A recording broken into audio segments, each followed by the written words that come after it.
Welcome to crime counter news. 400 ఏళ్ల చరిత్ర కలిగిన సూర్యాపేట జిల్లా పాలకవీడు మండలం జాన్పహాడ్ దర్గా వార్షిక ఉత్సవాలలో ఇరిగేషన్ శాఖ మంత్రివర్యులు శ్రీ ఉత్తమ్ కుమార్ రెడ్డి గారు మరియు మిర్యాలగూడ శాసనసభ్యులు బత్తుల లక్ష్మారెడ్డి గారు గంధం ఊరేగింపులో పాల్గొని అనంతరం దర్గాని దర్శించుకున్నారు. ఈ సందర్భంగా వారు మాట్లాడుతూ మత సామరస్యానికి ప్రతీకగా నిలిచిన జాన్పహాడ్ దర్గాను లక్షలాది మంది భక్తులు ముస్లింలు, హిందువులు దర్శించుకొని ప్రార్థనలు చేస్తారని వారు తెలిపారు. జాన్పహాడ్ సైదుల్ స్వామి వారి ఆశీస్సులతో ఈ సంవత్సరం పంటలు బాగా పండి రైతులు, ప్రజలు అందరూ సుఖ సంతోషాలతో ఆయురారోగ్యాలతో ఉండాలని వారు కోరుకున్నారు. ఈ కార్యక్రమంలో కాంగ్రెస్ నాయకులు, భక్తులు భారీ సంఖ్యలో పాల్గొన్నారు.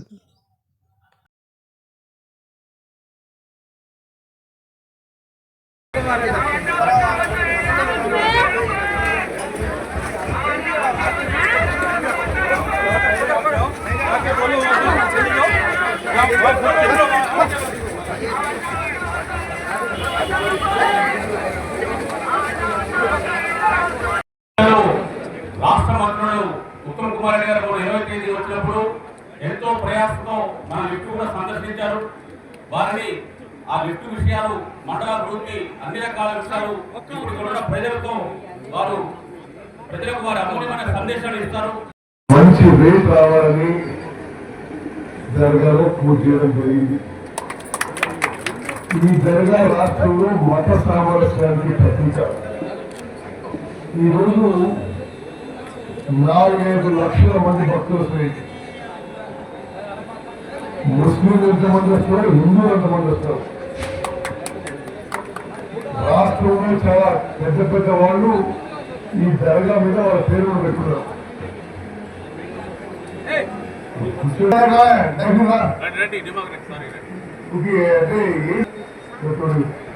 సరే, ఈ రాష్ట్రంలోనే జాన్పహాడ్ దర్గాకు ప్రత్యేక స్థానం ఉంది.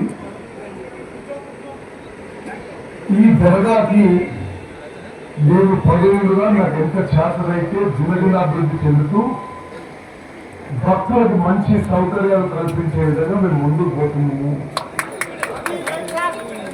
ఎవరు సపోర్ట్ కొట్టలేదు. ఇంకా జాన్పహాడ్ దర్గాకి రోడ్ చేసినాము. జాన్పహాడ్ దర్గాకి ఇప్పుడు ₹1 సీసీ రోడ్ చేసినాము. జాన్పహాడ్ దర్గాకి ఇదివరకు నీళ్ళు తీసుకొచ్చినాము, ఇంకొన్ని నీళ్ళు తీసుకొస్తాము. ఇక్కడికి వచ్చే భక్తులకి వసతులు పెంచే విధంగా మా నిరంతరం కృషి ఉంటుందని చెప్పి నేను మనం చేస్తున్నాను. ఇట్లా నేను కొన్ని విషయాలు చదువుతాను.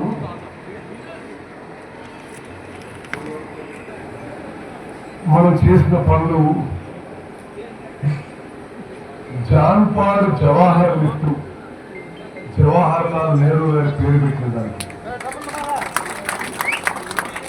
దానికి భూసేకరణ వేగవంతంగా చేసి రైతులకి పైసలు ఇప్పించినాం. నేను మొన్న ఫీల్డ్ మీద పోయి హెడ్ వర్క్స్ కూడా చూసిన. నేను ఇంజనీర్లకి ఆదేశాలు ఇవ్వడం జరిగింది. ప్రస్తుతం దాని సామర్థ్యం 5,650 ఎకరాలు. అది పెంచి ఆ లిఫ్ట్ కింద 10,000 ఎకరాలు పడే విధంగా pumping capacity, pipe line capacity పెంచమని ఆదేశాలు ఇచ్చడం జరిగింది. అదేవిధంగా మోతీలాల్ డిమాండ్ మేరకు వెటరన్ లిఫ్ట్ కి 33 కోట్లతో మరి మంజూరు చేసి ఆర్డీఓ ఇక్కడే ఉన్నారు. మరి వారం రోజుల్లో భూసేకరణ పూర్తయి పనులు మొదలు పెట్టాలని కూడా వారికి విజ్ఞప్తి చేస్తున్నారు. గడేపల్లి నుంచి అలింగాపురం ఆర్ఎన్బి డబుల్ రోడ్డు 30 కోట్లతో వేయడం జరుగుతుంది. అదేవిధంగా పాలగీటు అలింగాపురం ఆర్ఎన్బి డబుల్ రోడ్డు 9 కోట్లతో వేయడం జరుగుతుంది. జాన్పహాడ్ హై లెవెల్ బ్రిడ్జ్ మరి దాన్ని కూడా మంజూరు చేయడం జరుగుతుంది. బెట్టతండ చెక్ డ్యామ్ కి 700 కోట్ల రూపాయలు ప్రపోజల్ మంజూరు చేస్తాము. బెట్టతండ నుంచి సూర్యపాడికి పంచాయతీరాజ్ రోడ్డు 300 కోట్లతో మంజూరు చేసినాము. మూసి ఒడ్డు టు సింగారం పంచాయతీరాజ్కి 1,80,00,000 మంజూరు చేసినాము. పాలకీలు మండలంలో తహసీల్దార్ కార్యాలయానికి బిల్డింగ్ కి 2,60,00,000 రూపాయలు మంజూరు చేసినాము. పోలీస్ స్టేషన్ బిల్డింగ్ కి 2,60,00,000 మంజూరు చేసినాము. ఎండీ ఆఫీస్ కి ఎంతమంది అయింది? 2,60,00,000 మంజూరు చేసినాము. పిఎస్సిఎస్ కి ప్రాథమిక ఆరోగ్య కేంద్రానికి 1,40,00,000 మంజూరు చేసినాము. అదేవిధంగా జాన్పాడు లిఫ్ట్ పోవడానికి రోడ్డు లేకుంటే 1 కోటి రూపాయలతో మెచ్చల్ రోడ్డు మంజూరు చేసినాము.